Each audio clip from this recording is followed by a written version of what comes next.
1.5 महिन्याच्या शॉपिंगनंतर फायनली आमच्या बॅगा पॅक झाल्या आणि आज आम्ही निघालो आहोत गावी जाण्यासाठी। हा आहे समृद्धी महामार्ग।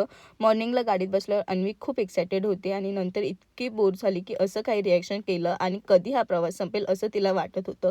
8 तासाच्या प्रवासानंतर फायनली मी माझ्या माहेरी लग्नाच्या ठिकाणी पोहोचले आणि गावाला इतकं छान हिरवंगार आणि थंडगार वातावरण होतं, खूप मस्त वाटत होतं।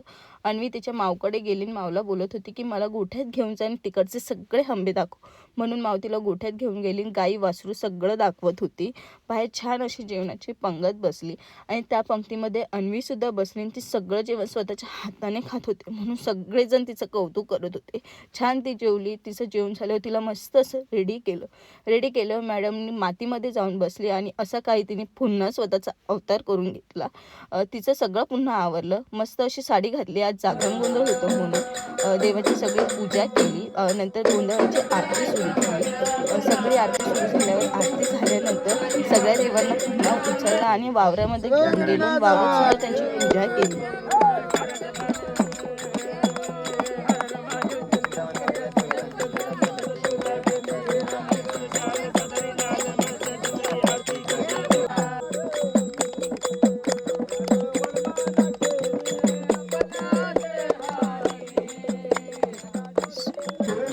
सगळी पूजा झाल्यावर सगळेजण देवाला नाचवत होते आणि हे जागरण गोंधळ पहाटे 3:30 वाजेपर्यंत चालू होतं, म्हणून गोंधळ चालू असताना स्वतःच्या हातावर मेहंदी काढली आणि व्हिडिओचा शेवट केला। चला, तुम्हाला हा व्हिडिओ आवडला असेल तर लाईक करा, शेअर करा आणि सबस्क्राईब करा। बाय.